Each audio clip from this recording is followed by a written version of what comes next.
আসসালামু আলাইকুম সবাইকে। অচেনা তোমার মায়া গল্পের ২৬ নম্বর পার্ট। তো বেশি কথা না বলে চলুন গল্প শুরু করা যাক। ইজানের চোয়াল শক্ত হয়ে গেল। নিশ্চয় তার স্মিতার মাথায় উল্টাপাল্টা কুবুদ্ধি ঢুকাচ্ছে ভেড়ার বউটা। হয়তো বলছে তারা কি রোমান্টিক সময় কাটায়, রিক্সা করে ঘুরে, বাইকে করে নদী পারে যায়, ফুচকা খাই ইত্যাদি। ইজান তিরিক্ষি মেজাজে শপিং ব্যাগ আর পিৎজার প্যাকেট ঘরে রেখে বেরিয়ে এলো। এ ঘর ও ঘর খুঁজতে লাগলো, পেল না কোথাও। শেফালি বুয়াকে জিজ্ঞেস করলো, সেও নাকি দেখেনি। বাসর ঘরে রান্নাঘরেও নেই। চিন্তিত হলো ইজান। কোথাও না পেয়ে খুঁজতে খুঁজতে ইসানের ঘরের সামনে গিয়ে দাঁড়ালো। এখন তার বদ্ধ বিশ্বাস স্মিতা এই ঘরেই সৃজার সাথে আড্ডা জমিয়েছে।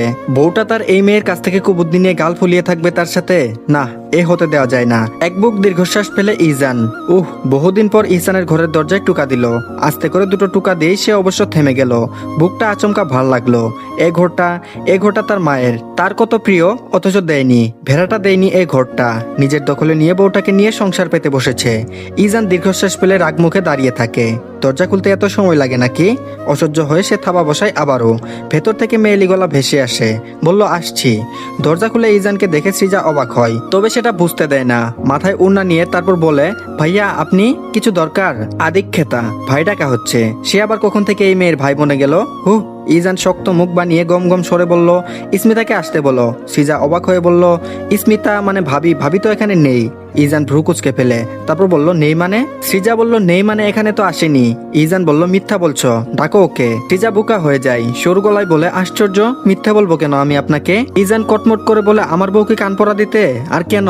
শুনে রাখো মেয়ে, আমি কিন্তু একদম এলাও করবো না আমার বউকে কুবুদ্ধি দিয়ে নষ্ট করলে। সৃজা হতভম্ব হয়ে ইজানের দিকে তাকিয়ে রইল। এই লোকটা কিভাবে সন্দেহপ্রবণ হতে পারে? এতদিন হলো বিয়ে হয়েছে, তবুও নিজের বউকে সামান্য বিশ্বাস করতে পারে না। আর তার কি দোষ? সে কখন স্মিতাকে কুবুদ্ধি দিল? এ ধরনের ভিত্তিহীন অভিযোগে রাগের চেয়ে বিস্ময় বেশি লাগছে ওর। তারপর বলল, ভাইয়া আপনি যা বলছেন সেটা ঠিক না। ভাবি এখানে আসেনি, আমি জানিও না উনি কোথায় আছে। আর আমি কেন ওনাকে কুবুদ্ধি দিতে যাব? ইজান বলল, কৈফিয়ত চাও বেয়াদব? ডাকো স্মিতাকে, আমি জানি ও এখানেই আছে। ইচ্ছে করে মজা করছো তাই না? আমায় বোকা ভেবো না তোমরা। গম গমে সরে চেঁচিয়ে বলে ইজান। সৃজা প্রথমে হকচকিয়ে উঠে, ভীত গলায় বিস্ময় নিয়ে বলে, ভাবি নেই, আসেনি এখানে, বিশ্বাস করছেন না তো? এসে চেক করে যান। ইজান ভ্রু কুচকে থাকে। এই মেয়েকে বিশ্বাস করতে তার বয়ে গেছে। আস্ত নাটকবাজ একটা। এরা ভেড়াভেড়ি। নিশ্চয়ই স্মিতাকে এটা সেটা বুঝিয়ে এখানে চুপ করে বসিয়ে রেখেছে। তার বউটা তো সরল সোজা, নিশ্চয়ই এদের কথা মেনে বসে আছে। কিন্তু আছে কি নাকি নেই? ঘরে ঢুকে একবার চেক করে দেবে কি নাকি না? দ্বিধাদ্বন্দ্ব নিয়ে একসময় সে ঘরের ভেতর পা বাড়ায়। বহু বছর পর সে ঘরের ভেতর গেল। সৃজা এক পাশে সরে দাঁড়ায়। ইজান ঘরে ঢুকে এদিক ওদিক দেখে স্মিতা নেই কোথাও। বারান্দায় খুঁজে, সেখানেও পায় না। না পেয়ে সে হতবুদ্ধি হয়ে পড়ে। নিচে বা ছাদে তো নেই স্মি, এখানেও আসেনি, তাহলে গেল কোথায়? ওকে এভাবে হতবুদ্ধি হয়ে দাঁড়িয়ে থাকতে দেখে সৃজার হাসি পায়। ঠিক ইসানের চেহারা বেরিয়ে এসেছে। এই দুই ভাইয়ের এত মিল কেন? কিভাবে হয়? এই যে ইজান ভ্রু কুচকে ঠোঁট কামড়ে ভাবনায় মত্ত হয়ে আছে। কাছের মানুষ না হলে কেউই ধরতে পারবে না তারা দুজন ভিন্ন পুরুষ। সৃজা ধরতে পারে, বেশ ভালোভাবেই সৃজা ধরতে পারে এগুলো। ইজানের গায়ের ঘ্রাণ শুনলেই বুঝে, দূর থেকে একবার দেখলেও বুঝে। এটা কি ভালোবাসার টান? হয়তো তাই। সে ডাকলো ইজানকে, নম্র স্বরে বলল, পেলেন ভাবিকে? ইজান বিভ্রান্ত চোখে তাকালো, তারপর বলল, নেইও। সৃজা হতাশ গলায় বলল, এখানে আসেনি, দুপুরে রান্না করে দেখেছিলাম, এরপর আর দেখিনি। ইজান ঠিক বিশ্বাস করতে চাইল না, কিন্তু সৃজার ভদ্রসভ্য মুখ দেখে মনেও হলো না এই মেয়ে মিথ্যে বলছে। তার চিন্তা শুরু হলো স্মির জন্য। বুক ব্যথা অনুভূত হলো, হাত দিয়ে চেপে ধরলো। সৃজা সেটা বুঝে সাবধানী কণ্ঠে ওকে বলল, একটা ফোন করুন ভাইয়া। ইজান বলল, ওর ফোন নেই। শক্ত কণ্ঠে জবাব দিল ইজান। সৃজার বুক কেঁপে উঠলো ওর ধমক শুনে। আমতা আমতা করে বলল, তাহলে ছাদে গিয়ে খুঁজে দেখি। দাঁড়ান, আমি দেখে আসছি। ইজান বলল, নেই কোথাও, খুঁজে এসেছি। অসহায় শোনালো যেন গলাটা। ইজান কি প্যানিক করেছে নাকি? সৃজারও এবার চিন্তা হতে লাগলো, গেল কোথায় ইসমি? ও ঘর থেকে বেরিয়ে আবারও খুঁজলো ছাদে আর সব ঘরে। পেলো গিয়ে সালেহা বেগমের ঘরে। সালেহা বেগমের পায়ে সর্ষের তেল মালিশ করে দিচ্ছে ইসমি। ভেতর থেকে দরজা বন্ধ থাকায় ইজান হয়তো ভেবেছে এই ঘরে নেই ইসমি। সৃজা দেরি করলো না ইজানের ফেরার খবরটা ইসমিকে দিতে। শুনে ইসমি হন্তদন্ত হয়ে কাজ সেরে ছুটে গেল উপরে সৃজাদের ঘরে। গিয়ে দেখলো ইজান ওই ঘরের মেঝেতে হাত পা ছড়িয়ে বুকে হাত চেপে বসে আছে। ইসমি চিৎকার দিতে গিয়েও দিল না, ছুটে গিয়ে ধরলো ওকে। বুকে হাত বুলাতে বুলাতে বলল, কি হলো আপনার? ইজানের যেন জানে পানি ফিরে এলো বউয়ের গলা শুনে। নিজেকে কিছুটা ধাতস্থ করে রক্তচক্ষু নিয়ে তাকালো। এরপর হুট করে এক হাতে গাল চেপে ধরে বলল, কই ছিলি তুই? তোর প্রেমিকের সাথে বিকেলের প্রেম জমাতে গেছিস? এদিকে সারা বাড়ি খুঁজে আমি হয়রান। ইসমি জানতো না ইজান আজ এত তাড়াতাড়ি ফিরবে। কখনো ফেরেও না এমন সময়ে। আজ এমনিতেই ক্ষেপে আছে।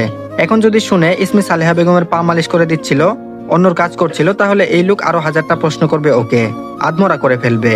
ইসমি তাই আমতা আমতা করে বলল, মাথা ব্যথা করছিল, আম্মার ঘরে ওষুধ খেয়ে ঘুমিয়ে পড়েছিলাম। বউকে খুঁজে না পেয়ে কি অবস্থায় না হয়েছে লোকটার। এত টক্সিসিটির মাঝেও ইজানের এই বউ পাগলামো মনোভাব দেখে সৃজার একসাথে মিশ্র অনুভূতি হলো। এদিকে ইজান বউয়ের অসুস্থতার খবর শুনে শান্ত হলো, রাগ খুব উড়ে গেল। উল্টোকে কাছে টেনে নিয়ে বিচলিত গলায় জিজ্ঞেস করলো, মাথা ব্যথা কমেছে? ইসমি বলল, কমে গেছে। ইজান বলল, সত্যি? ইসমি বলল, মিথ্যা বলি না আমি। অভিমানী গলা শুনে সঙ্গে সঙ্গে ইজান মাথা নাড়ালো দুপাশে। ইসমিতা মিথ্যা বলে না, সে জানে। ইজান স্বস্তির শ্বাস ছাড়ে। তখনই ওর চোখ যায় দরজায়, বাইরে দাঁড়ানো সৃজা। যদিও এদিকে তাকাচ্ছে না, তবু ওকে দেখে মুখটা কালো করে ফেলে ইজান। ইসমিকে বলে, এই বউটা কোন জোর দিবে, চলো ঘরে যাই। ইসমি ধমক দিতে গিয়েও দেয় না, হতাশ গলায় বলে, চলুন। দুজনে উঠে দাঁড়ায়। বেরিয়ে যাবে বলে ইজান একবার ঘরটাতে চোখ বুলিয়ে নেয়। বারান্দায় উকি ঝুঁকি মেরে আসে। ইসমি বুকার মতো ওর কাণ্ড দেখে ডাক দেয় ওকে। ইজান অপ্রস্তুত হয়ে যায়। ইসমির হাত ধরে বেরিয়ে আসে। বেরিয়ে এসে সৃজাকে ইজান রাগিওয়ালায় বলে, নারীবাদী মহিলা, তুমি আমার বউ থেকে দূরে থাকবে। আমার সংসারে অশান্তি চাই না আমি। ইসমি হতবিম্বল, পাগল নাকি এই লোক, কাকে কি বলছে? ইসমি কিছু বলতে যাবে, তার আগেই সৃজা ওকে ইশারায় থামিয়ে দিয়ে ইজানকে বলল, আপনার সংসার অশান্তি থাকুক বা না থাকুক, এতে আমার কিছু যায় আসবে না, কিন্তু আপনার বউয়ের স্বাধীনতা কেড়ে নেওয়ার অধিকার আপনাকে কে দিল, সেটা একবার ভেবে দেখবেন ভাইয়া। আর আমি সত্যিই চাই আপনারা সুখী থাকুন, সুখী হন। আপনি একটু পাগল আছেন বটে, কিন্তু নাইস গাই। আপনি নিজের মনটাকে কন্ট্রোল করলে সত্যি আপনারা পারফেক্ট কাপল হবেন। কঠিন চোখে তাকিয়ে রইল ইজান, কোনো উত্তর দিল না। এই নারীবাদী মেয়ে কি ওর প্রশংসা করলো নাকি নিন্দা? কনফিউশনে পড়ে গেল সে। ইসমি বহু কষ্টে হাসি আটকালো। সৃজাকে ধমক দিয়ে বলল, বেশি কথা বলো তুমি। সৃজা বলল, কথা কম বলার চেষ্টা করব। ইহসান বলল, তাহলেই ভালো। এইটুকু বলে হঠাৎ করে আবার ইহসানের ঘরটাতে প্রবেশ করে ইহসান। ইসমি হতভম্ব, সাথে সৃজাও। এমন করছে কেন এই লোক? দুজনেই কিছু বুঝে উঠলো না। ইহসান গিয়ে দেয়ালে টাঙানো একটা ভ্যানগনের একটা পেন্টিং খুলে নিয়ে সঙ্গে নিয়ে নেয়। সৃজাকে কিছু বলার প্রয়োজন বোধ মনে করে না, তবে ঘর থেকে বেরিয়ে ফিসফিস করে ইসমিকে বলে, এটা আমাদের ঘরে টাঙাবো। ইসমি বুঝতে পারে না ভাইয়ের ঘরের পেন্টিং এই লোক না বলে নিয়ে এলো কেন। বিস্মিত হয়ে বলে, কিন্তু এটা তো ওদের। ইজান বলল, চুপ, এটা ওদের না। ইসমি বলল, কার তাহলে? আপনার। ইজান বলল, আমার মায়ের এটা। অফিস থেকে দেরি করে ফেরায়, দেরিতেই ইজান ভাত খেতে বসেছে। নিজের হাত দিয়েও খাচ্ছে, যদিও ইসমিকে মুখে তুলে দিচ্ছে। পাতে রুই মাছের তরকারি, কিন্তু কাটা নিজে বাঁচতে পারছে না। ইসমি বেছে দিচ্ছে, একজন লোকমা মাখবে, একজন মাছ বাঁচবে। মহা যন্ত্রণা। খাবার মুখে নিতে ইসমি ওকে বলল, আমাকে দিন না, আমি কাটা বেছে দিই। এভাবে সব ঘেটে ঘুটে যাচ্ছে। ইসান প্লেট সরিয়ে নিয়ে কঠিন গলায় বলল, না, তুমি শুধু মাছটাই বাঁচো, আমি তো খাইয়ে দিচ্ছি। ভালো লাগছে না? ইসমি শুকনো গলায় বলল, সেটা আমি কখন বললাম? ইজান বিরক্ত হলো নিজের উপর। আশ্চর্য, সে বউকে ধামকে দিচ্ছে কেন? এখনই না আবার মন খারাপ করে ফেলে। এই মহিলা ইদানিং কথায় কথায় গাল ফুলাচ্ছে। 5 বছরে এমন রূপ সে হাতে নাতে 2বার দেখেছিল, আর ইদানিং বেশি সে দেখছে। আজকাল তাই সতর্ক থাকে সে কথা বলার সময়। গুগল করে সে জেনেছে, অহেতুক কথা বলে কষ্ট দিয়ে কোনোভাবেই বউকে মন খারাপ করিয়ে দেয়া চলবে না, তাতে ভালোবাসা কমে যাবে। এটা তো সে হতে দেবে না। No, never. ইজান ঠোঁটে হাসি আনার প্রচেষ্টা করে বলল, বলনি? ও আচ্ছা, এখন চুপ করো। খাওয়ার সময় এত কথা বলতে নেই, গলায় আটকে যাবে। এই কথা শুনে বিস্মিত ইসমি আড়ালে মুখ ভেঙালো। নিজে যখন খেতে বসে হাজার কথা বলে ও কান ঝালাপালা করে দেয়, তখন উপদেশবাণী কই থাকে? নিজের বেলায় সব ঠিক, অন্যর বেলায় বেঠিক। ইসমি বিড়বিড় করলো। ইজান নিজের লুকমা মুখে পুরে ইসমির মুখে যখন খাবার দিতে গেল, তখন গোলাপি ঠোঁট জোড়ায় নড়চড় দেখে সে ভ্রু কুচকে রুক্ষ গলায় বলে উঠলো, কি বিড়বিড় করছো? আমি শুনতে পাচ্ছি না কেন? ইসমির হুঁশ ফেরে। থতমত খেয়ে বলে, কারণ আমি কিছু বলিনি। ইজান বলল, আমি স্পষ্ট দেখলাম তুমি বিড়বিড় করছো। ইসমি বলল, করিনি। ইজান সূক্ষ্ম চোখে তাকাই, দৃঢ় কণ্ঠে বলল, করেছ। ইসমি রাগ লাগে খানিকটা, প্রকাশ করেও ফেলে, আপনি সবসময় অহেতুক বিষয় নিয়ে পড়ে থাকেন কেন বলুন তো? আমি কেন বিড়বিড় করছিলাম সেটা জেনে আপনার কি কাজ? খেতে বসেছেন, খাবার দিকে মনোযোগ রাখুন না। এতদিকে নজর দিলে খাওয়া ঠিকঠাক হবে? গলায় আটকে মরে যাবো তো। বিরক্তি প্রকাশ পায় ইসমির কণ্ঠে। কুঞ্চিত হয়ে ওঠে ভ্রুজোড়া, ফুস করে শ্বাস ছাড়ে, শাড়ির আঁচল দিয়ে মুখ মুছে নেয়। ইজান লাল চোখে তাকিয়ে থাকে ওর দিকে। কিছুক্ষণ পর হাতে তোলা খাবারটা পেটে রেখে গম্ভীর কণ্ঠে বলে, আমার প্রতি খুব বিরক্তি কাজ করে তোমার? ইসমি কিছু না ভেবেই জবাব দেয়, সারাক্ষণ এভাবে যন্ত্রণা দিলে বিরক্ত তো লাগবেই। আর ছোটখাটো বিষয়ে আপনি যেভাবে হাইপার হয়ে যান, মাঝে মাঝে দম বন্ধ লাগে আমার, জেলখানায় বন্দি মনে হয়। আচ্ছা, আপনাকে যদি কেউ এভাবে সারাক্ষণ প্রশ্ন করে আর সন্দেহ কথাবার্তা বলে, আপনি বিরক্ত হবেন না? ইচ্ছে করবে না দুটো চোর বসিয়ে দেই? ইজানের চোখ জ্বলে ওঠে, এলোমেলো লাগে মাথার ভেতরটা। হঠাৎ প্লেট রেখে ঠাস করে উঠে দাঁড়ায় সে। কোনো বাক্য বিনিময় না করে হাত ধুতে চলে যায় বেসিনে। ইসমি বুকার মতো তাকিয়ে থাকে। মস্তিষ্ক কাজ করে ততক্ষণে, জিভ কাটে পরপর, কপাল চাপড়ায়। কাকে এতক্ষণ ভাষণ দিল সে? ইজান সে কে? নিজের অবস্বামীকে, যে এসব কথাবার্তার মর্ম বুঝে না। সে এখন ফিরে এসে রাগারাগি করবে আর যন্ত্রণা দিবে। ইসমি হতাশ হয়ে ঘাড় বাঁকায়, দু হাতে মুখ ঢেকে বসে আছে বিছানার সাইডে। দরজা খোলার শব্দ পেয়ে মুখ তুলে চাই, ইজানের থমথমে মুখের দিকে অসহায় চোখে তাকাই। কৈফিয়ত দেওয়ার প্রস্তুতি নাই, কিন্তু ওকে একটি কথা বলার সুযোগ না দিয়ে ইজান গিয়ে বিছানায় এক পাশে শুয়ে পড়ে, গা হাত পা ছড়িয়ে। ইসমি ভরকে গিয়ে থতো মেরে থাকে। এত শীতল কেন মানুষটা? রাগারাগি করলো না যে? ঝড়ের পূর্বাভাস নয়তো? মাথায় হয়তো ছক করেছে কিভাবে ওকে যন্ত্রণা দিবে একটু একটু করে। ইসমি দীর্ঘশ্বাস গোপন করে ঢুক গিলে ভীত কণ্ঠে শুধোই, খাবার পরে আছে যে। ইজান ধমকি দেয়, তুই খা। ইসমি বলল, আপনি তো কিছুই খেলেন না। ইজান বলল, খাবার হজম হবে না, বমি হয়ে যাবে। ইসমি বলল, কেন? শরীর খারাপ আপনার? উদ্বিগ্ন গলায় জিজ্ঞেস করে ইসমি। ইজান শক্ত মুখে বলে, আমি ভালো আছি। ইসমি হাত পরিষ্কার করে এসে বসে শিওরে। কিছুক্ষণ চুপচাপ বসে থেকে তারপর ভার গলায় বলে, তাহলে খাবার হজম হবে না কেন? রান্না ভালো হয়নি? লবণ কম হয়েছে? কি হয়েছে বলুন না? ইসমি প্রশ্ন বার্ণে জর্জরিত করে ওকে। জানতে চাই কেন, কি কারণে এমন করছে ইজান। ইজান বলে না, তরু চোখে চেয়ে থাকে।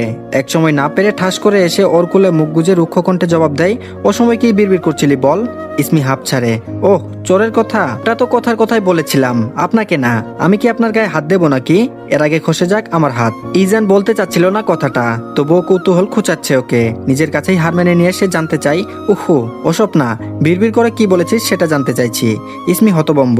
ও তো ভেবেছিল দুটো চোরের কথা বলায় এই লুক ফুলে ঢুল হয়ে গেছে, কিন্তু তা নয়। ও কি বিড়বিড় করছিল তা জানতে এমন অদ্ভুত ব্যবহার, সামান্য কারণে এমন আচরণ? ওর মাথায় চক্কর দিল।